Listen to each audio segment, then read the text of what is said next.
Infinite Hotel Paradox. The sun was setting over the countryside, casting long golden shadows across the rolling fields outside Elara's window. The 16-year-old sat curled in her favorite chair, a thick quilt draped over her knees, and a book older than her grandmother resting in her lap. Tonight, her mind wandered beyond the familiar comfort of the countryside and into the strange and wondrous world of infinity. She had stumbled upon a chapter titled The Infinite Hotel, a paradox that promised to unravel her understanding of what endless truly meant. Elara read with rapt attention. The paradox began with an idea. Imagine a hotel with an infinite number of rooms, each numbered 1, 2, 3, and so on, stretching endlessly. Now imagine this hotel is completely full. Every single room is occupied. A weary traveler arrives, asking for a room. What could the manager possibly do? Elara frowned, her brow furrowed in thought. In a finite hotel, this would mean turning the guest away, but infinity plays by its own rules. The book explained, the manager doesn't panic. Instead, they simply ask the guest in room 1 to move to room 2, the guest in room 2 to move to room 3, and so on, down the infinite line of rooms.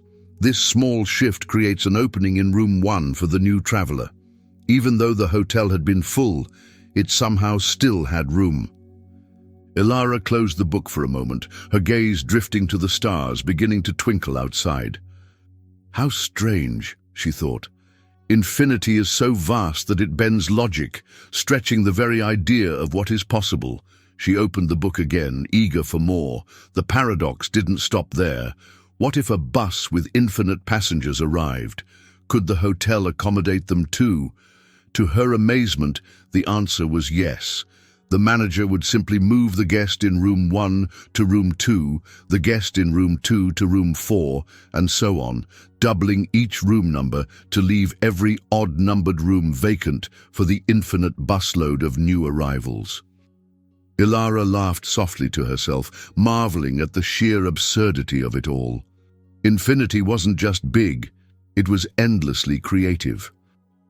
Her mind spun with images of the infinite hotel, its glowing windows stretching into a sky without end, filled with guests constantly moving, shifting, and making room for more. The thought felt strangely comforting, like a story that never ends. The Grandfather Paradox. Elara's eyes scanned the pages, delving deeper into the Grandfather Paradox. The book laid it out clearly, pulling her into a world of impossible choices and tangled timelines.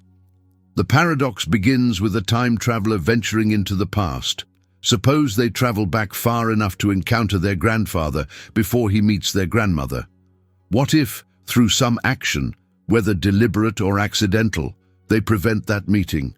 The implications spiral into chaos. If their grandfather never has children, their parent is never born. If their parent is never born, the time traveler cannot exist. And if they don't exist, how could they have traveled back in the first place? This creates a causal loop where the act of traveling to the past nullifies the very conditions that allowed the time traveler to exist. It's a contradiction that defies logic. Elara reread the passage, feeling the weight of the question, is time immutable, or does free will break it? Some theorists argue that such a paradox would prevent time travel altogether, as the universe might protect its own consistency. They propose the Novikov self-consistency principle, which states that any action taken by a time traveler in the past must be part of history as it already occurred. In this interpretation, no matter how hard the traveler tries, they cannot change events in a way that creates a paradox. If they attempt to prevent their grandfather's meeting, some unforeseen circumstance, an accident, coincidence, or their own failure will ensure that history remains intact. The universe, in a sense, refuses to allow contradictions. Others suggest a more fantastical solution, the many worlds theory. In this view, the time traveler's interference doesn't alter their original timeline, but creates a branching reality. By preventing their grandfather's meeting, they step into a parallel universe where they were never born, while their original timeline continues unaltered. This explanation allows the paradox to be sidestepped entirely, at the cost of introducing an infinity of alternate worlds. The paradox raises profound philosophical questions about causality, free will, and the nature of time itself. Could time travel ever be more than a fantasy? If it were possible, would the past be a fragile thread that could unravel reality, or an unchangeable tapestry immune to interference?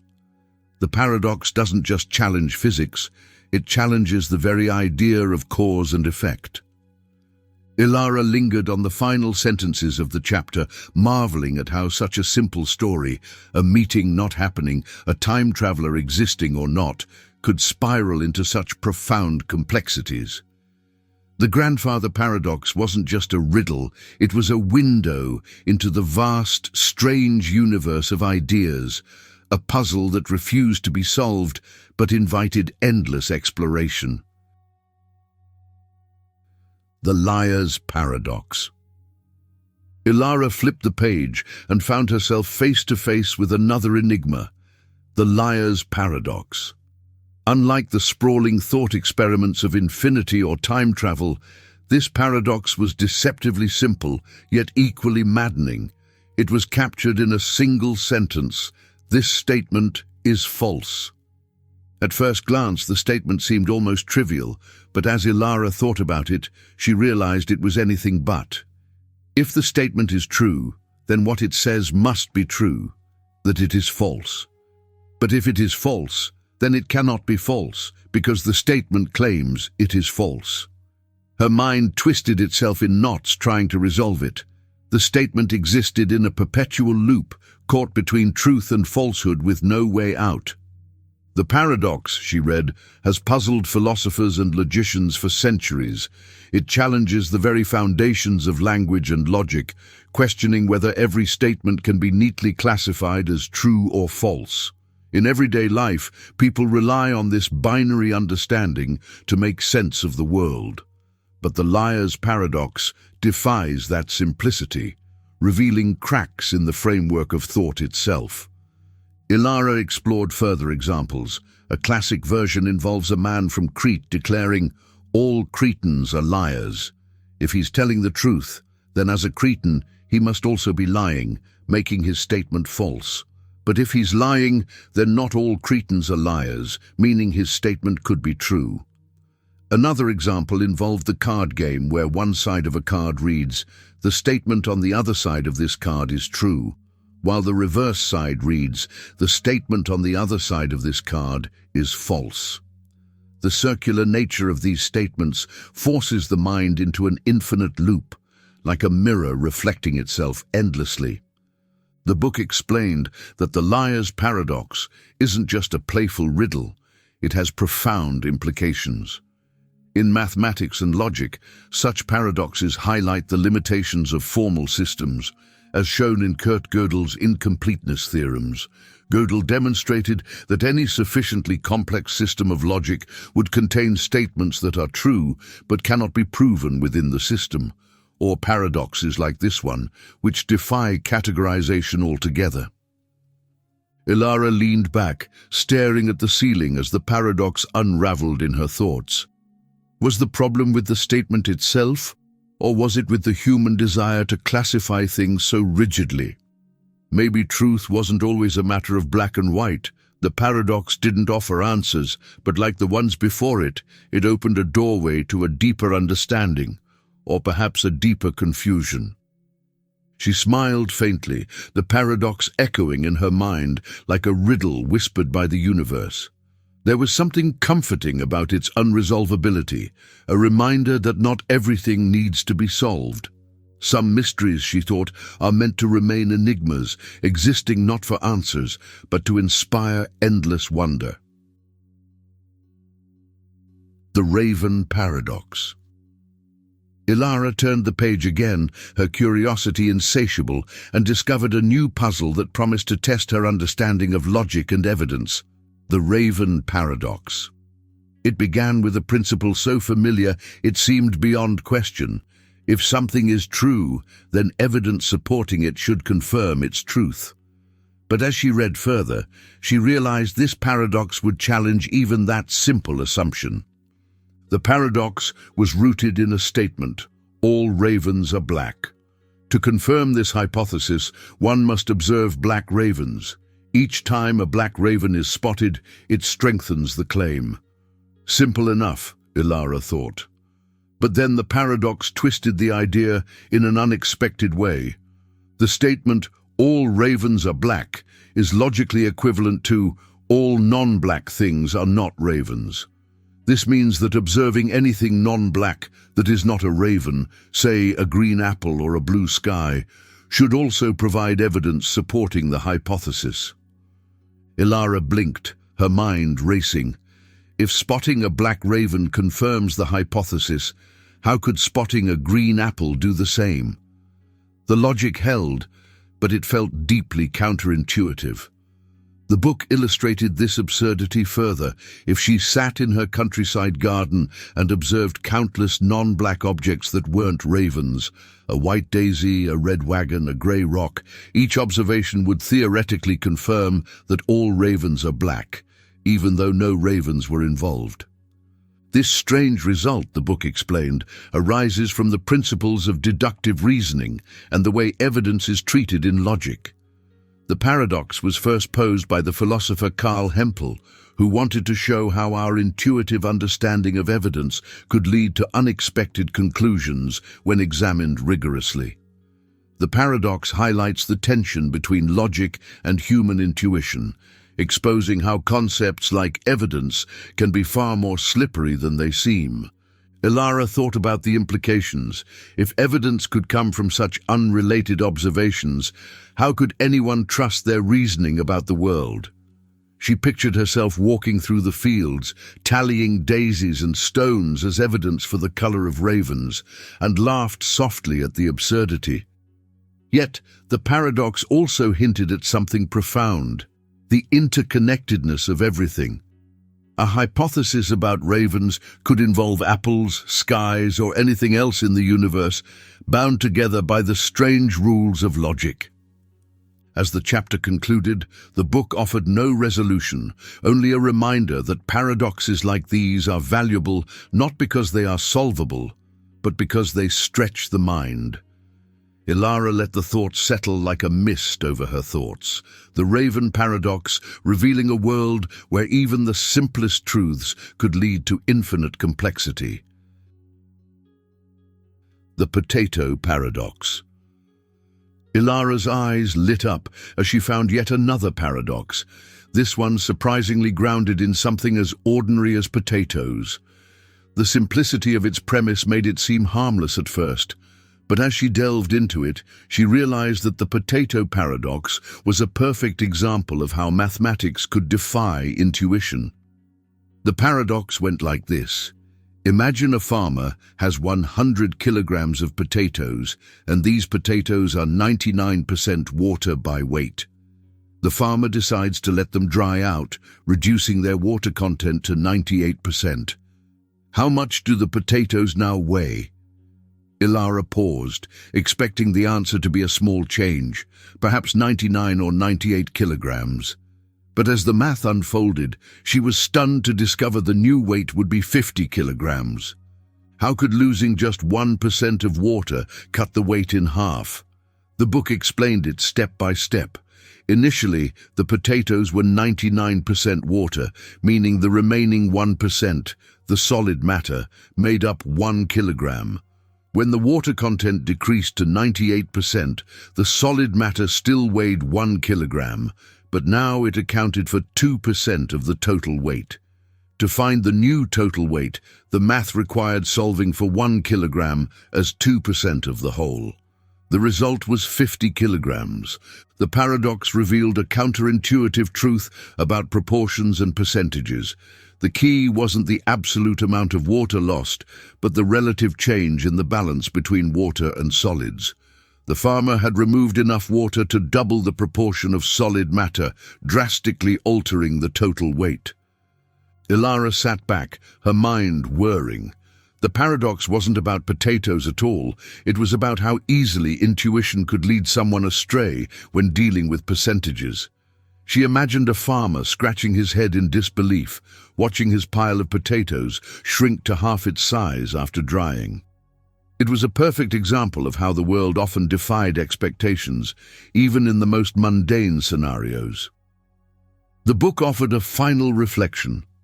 The potato paradox was a reminder that even the simplest seeming problems could contain hidden complexities.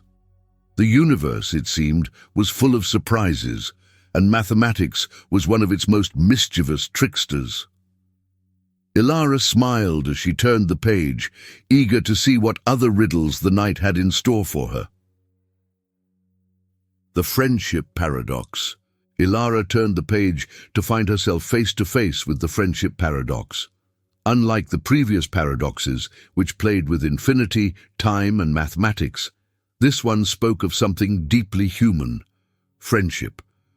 The paradox, simple at first glance, seemed to carry an unexpected emotional weight as Elara read its premise. Your friends, on average, have more friends than you do. The idea felt absurd. How could it be true for most people that their friends are more popular? Wouldn't this mean everyone was somehow less popular than their own circle of friends? Elara frowned and read further, where the book explained the reasoning step by step.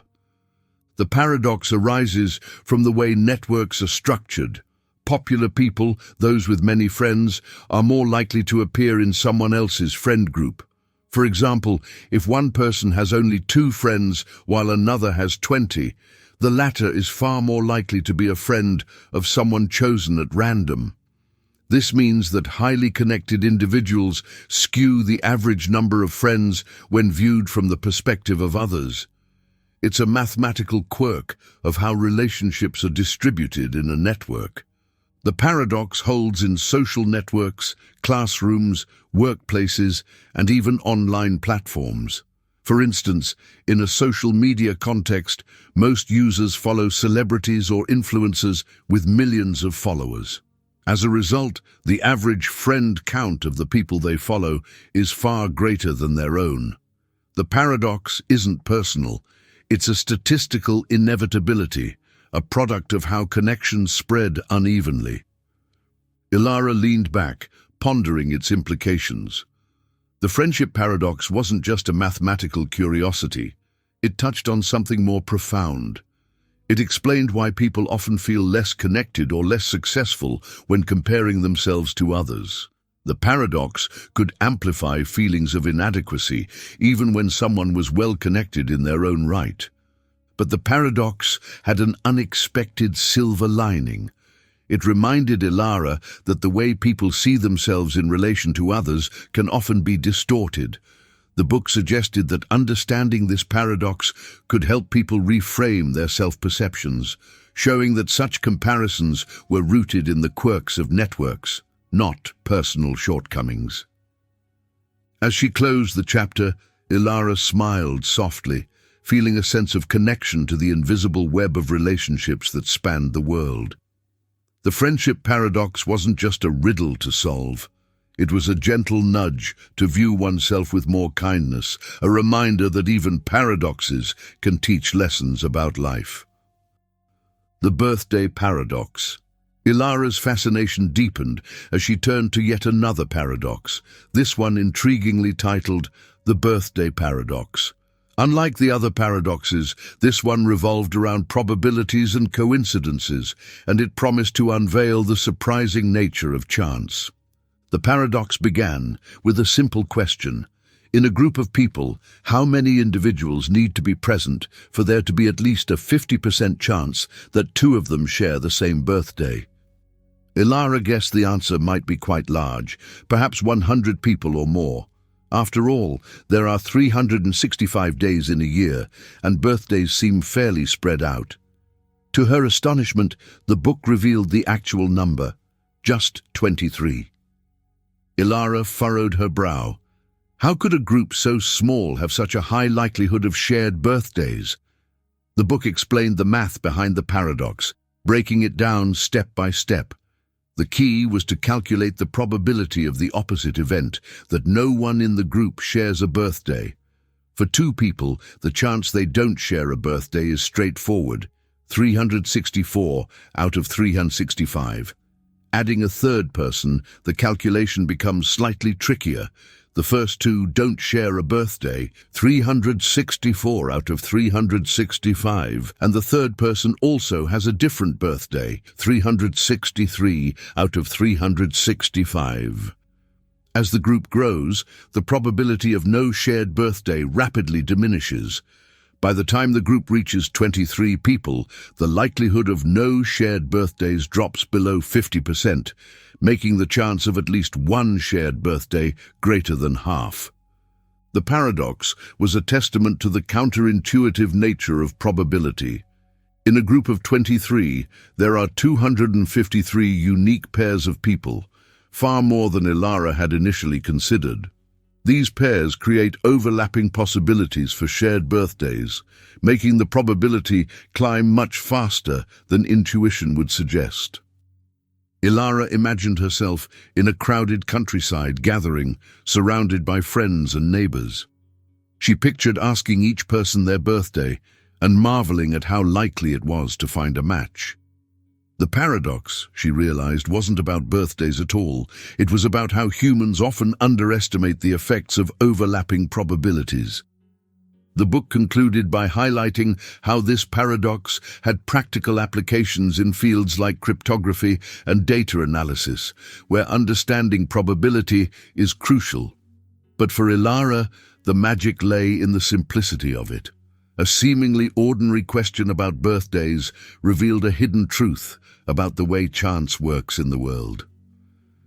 As she closed the chapter, Elara gazed out her window at the moonlit fields, pondering how even the most mundane aspects of life, birthdays, friendships, or potatoes, could transform into profound mysteries when viewed through the lens of paradoxes.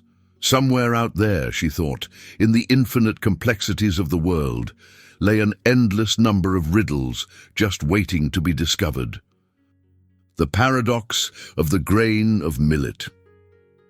Elara's eyes settled on the next chapter, The Paradox of the Grain of Millet, a thought experiment that dated back to ancient Greece and the philosopher Zeno. It was a paradox not of vast infinities or mind-bending probabilities, but of perception itself, questioning how humans understand sound and significance. The paradox posed a simple scenario. If you drop a single grain of millet to the ground, the sound it makes is so faint that it is imperceptible. Yet if you drop 1,000 grains at once, the sound is loud and unmistakable. If the sound of 1,000 grains is just the sum of the sounds of each individual grain, how can a single grain contribute nothing? Is the sound of a single grain truly non-existent, or is it merely beyond human perception? Elara leaned forward, captivated. The paradox seemed so simple on the surface, yet it carried a profound question about thresholds and accumulations. The sound of a single grain was too faint to detect, but that didn't mean it didn't exist. This, the book explained, was an early exploration of what philosophers now call the sorites problem, a paradox about the vague boundaries between categories. She imagined it in another context, a heap of sand. Remove one grain and it remains a heap. Remove another and another, it's still a heap. But at some point, after enough grains are taken away, the heap is no longer a heap. Where exactly does the change occur?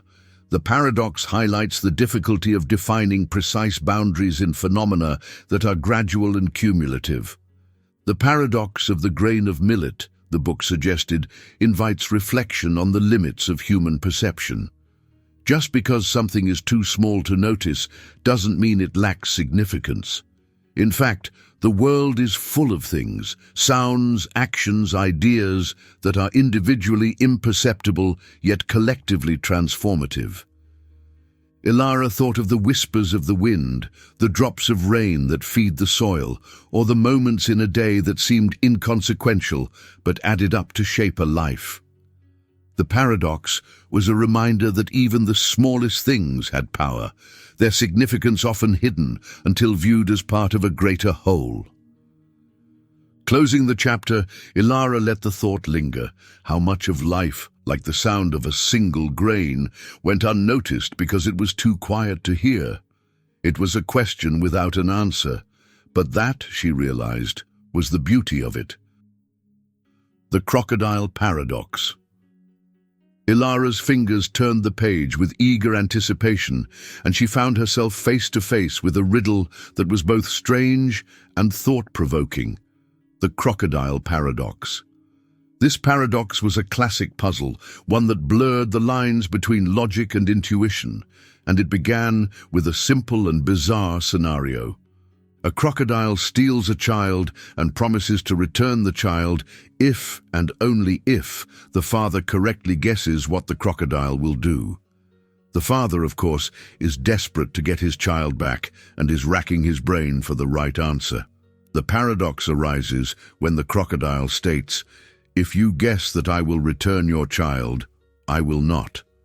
But if the father guesses the opposite, that the crocodile will not return the child, the crocodile is left in a logical bind. If the crocodile decides not to return the child, the father's guess is correct, and according to the crocodile's statement, it must return the child. But if the crocodile returns the child, the father's guess is wrong, and the crocodile cannot do so. Elara paused, the puzzle leaving her mind spinning. How could the crocodile's statement be true, yet result in such a paradox? The book explained that this paradox, similar to other self-referential paradoxes, created a situation in which the crocodile was unable to follow through with its own terms. The statement the crocodile made about the father's guess creates a loop of contradictions. If the father guesses correctly, the crocodile must return the child, which contradicts the statement. But if the father guesses wrong, the crocodile must not return the child, creating another contradiction. The paradox highlights the problem of self-reference, when a statement refers to itself in such a way that it cannot be resolved without contradiction. It's similar to the liar's paradox, where a statement like "this statement is false" loops endlessly, defying any logical resolution. In the case of the crocodile, the problem lies in the crocodile's own statement about the condition for returning the child. It creates a scenario where the outcome cannot logically happen. Elara smiled to herself, imagining the scene. A tense standoff between the father and the crocodile, each caught in the web of their own words.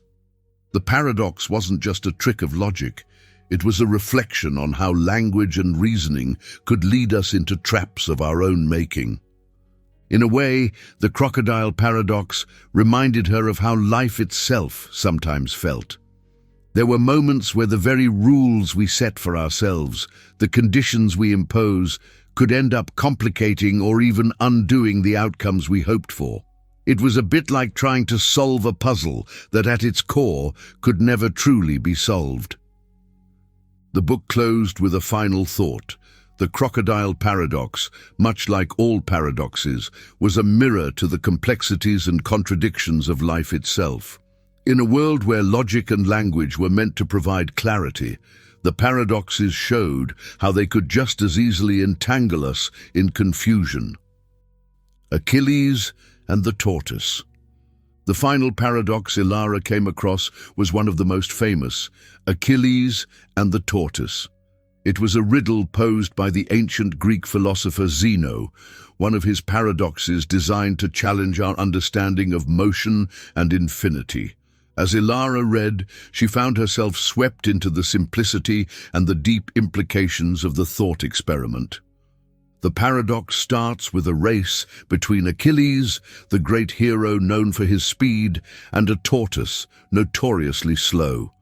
To make things fair, Achilles gives the tortoise a head start. Let's say the tortoise starts 10 meters ahead of Achilles. The paradox states that Achilles, despite his incredible speed, can never overtake the tortoise. At first, this seems ridiculous. Of course, Achilles, being much faster, would eventually pass the tortoise. But Zeno's riddle takes a different approach. It claims that by the time Achilles reaches the tortoise's starting point, the tortoise will have moved ahead by a small distance. Then, by the time Achilles reaches that new spot, the tortoise will have moved a bit further. The paradox continues, with Achilles always catching up, but the tortoise always staying just a tiny bit ahead. Zeno's reasoning suggests that no matter how quickly Achilles moves, there will always be another small distance to cover, another moment when Achilles is still a step behind the tortoise. Thus, the paradox concludes, Achilles will never pass the tortoise because there are infinitely many steps Achilles must take before overtaking it. Elara's mind began to swirl as she tried to grasp the meaning of the paradox. It seemed like a simple problem of relative speed, yet Zeno's argument introduced an infinite series of smaller and smaller distances that seemed to render motion itself impossible. How could this be true? Surely, she thought, Achilles would eventually pass the tortoise. The book explained that this paradox was an early exploration of the concept of infinity. Zeno argued that even though the number of steps Achilles had to take was infinite, each step grew smaller and smaller, and the total distance covered would eventually be finite. In modern mathematics, this paradox is understood through the concept of converging series. The infinite number of steps does not mean an infinite total distance. It simply means that Achilles reaches the tortoise after a finite amount of time, no matter how many steps are involved. Despite this resolution, the paradox serves as a reminder of how our intuitions about the world can be flawed, especially when we attempt to understand the infinite or the very small. The story of Achilles and the tortoise, with its infinite steps and seemingly impossible conditions, forces the mind to confront the complexity of motion, time, and distance. As Elara closed the book, she reflected on how paradoxes like these weren't just intellectual exercises.